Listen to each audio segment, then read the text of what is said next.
नमस्कार साथियों, यदि आपको अपना ज़मीन संबंधी केस 100% जीतना है, आप सक्रिय हैं, तो आपको सीपीसी की धारा 5 के बारे में समझ लेना चाहिए कि केस आप कैसे जीते। अब आप कहोगे हमारी ये जिम्मेदारी तो एडवोकेट की है। एडवोकेट के साथ साथ आपकी ये जिम्मेदारी है, वरना होगा क्या, यहाँ पे आप देख सकते हैं साथियों, ठीक है, यहाँ पे पूरा केस ही कैंसिल हो गया। आता है प्रतिवादी संख्या 2 प्रस्तुत पोषणीयता प्रार्थना पत्र दिनांक स्वीकार किया जाता है। प्रश्नगत वाद इस न्यायालय में चलन अनुसार न होने के कारण निरस्त किया जाता है। यानी कि साथियों, प्रत्येक केस प्रत्येक न्यायालय में नहीं चल सकता है। अब मान लीजिए आपके वकील ने केस कर दिया, 2 साल आपने पैरवी की, पैसा दिया, समय बर्बाद किया, न्यायालय की उम्मीद करवाई, और 2 साल बाद इस तरीके से अगर आपका केस खारिज हो जाए तो आपका पैसा, समय, सब कुछ बर्बाद ही है। तो चलिए मैं आपको धारा 5 के बारे में समझाता हूं साथियों। और जो भी लोग विशेषज्ञ द्वारा बेहतर कानूनी सलाह लेना चाह रहे हैं या आप डॉक्यूमेंट चेक कराना चाह रहे हैं तो व्हाट्सएप नंबर हमारा वीडियो के डिस्क्रिप्शन में मिल जाएगा।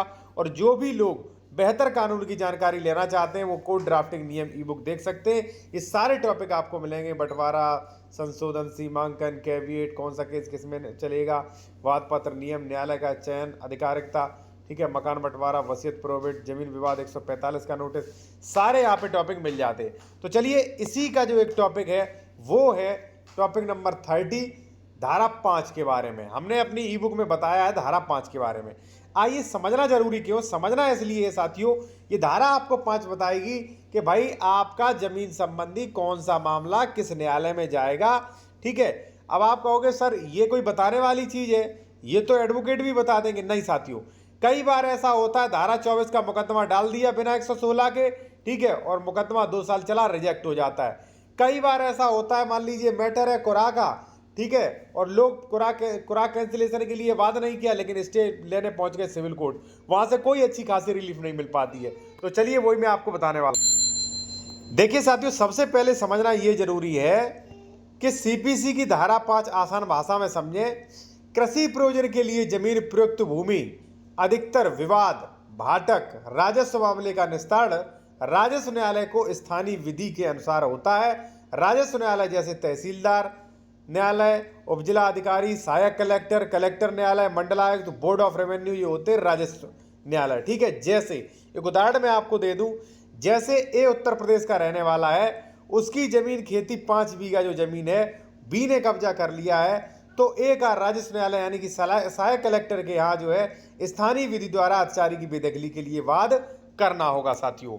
अब जैसे मान लीजिए यहाँ पे ऐसी कंडीशन में, हमने तो आपको बता दिया, मान लीजिए ऐसी कंडीशन में आप सिविल कोर्ट गए, आपके वकील ने मान लीजिए केस भी चला दिया, तो इसमें बेहतर रिलीफ नहीं मिलेगा साथियों। ठीक है, इसी तरीके से आपका रिजेक्ट हो जाएगा या आप केस हार जाएंगे।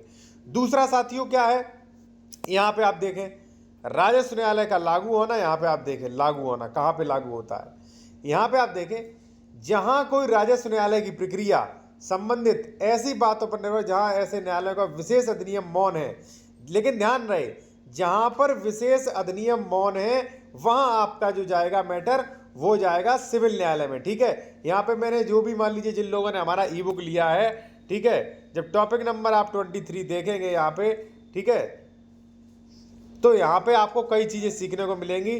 ठीक है, जब आप टॉपिक नंबर 26 देखेंगे तो भी आपको कई चीजें सीखने को मिलेंगी।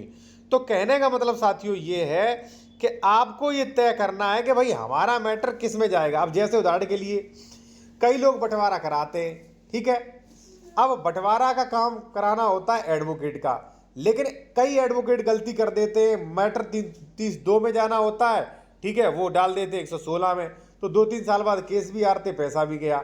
तो देखिए हमारी ई बुक में यहाँ पे आप देख सकते हैं 12 नंबर पॉइंट पे स्पष्ट मेंशन किया गया है कि कृषि जमीन बंटवारा धारा 116, 117, नियम 109, यहाँ पे न्यायालय तहसीलदार के मतलब जो भी मान लीजिए न्यायालय, जो भी मान लीजिए उपजिला अधिकारी न्यायालय जो होते हैं वहाँ होता है। और अगर मिन जुमला नंबर है तो आपका 30-2 में जाएगा, वो एडीएम के यहाँ जाएगा।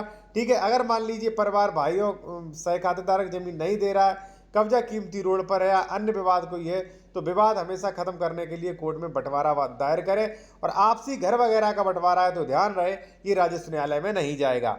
तो साथियों यही है धारा 5, ये मतलब ये डिसाइड करती है कि आपका मैटर जो है वो किस में जाएगा। अब ये जान लेना इसलिए जरूरी है, ठीक है, कई बार हमने देखा होना चाहिए बंटवारा, कर दिया सीमांकन, होना चाहिए सीमांकन, कर दिया बंटवारा, बंटवारा 116 में होना चाहिए 32 में कर दिया, जाना चाहिए राजस्व न्यायालय, चले गए सिविल कोर्ट, जाना चाहिए चकबंदी, चले गए राजस्व न्यायालय। 2-2, 3-3, 4-4 साल मुकदमा लड़ रहे हैं, उसके बाद भी कुछ भी रिजल्ट नहीं हाथ में आता है।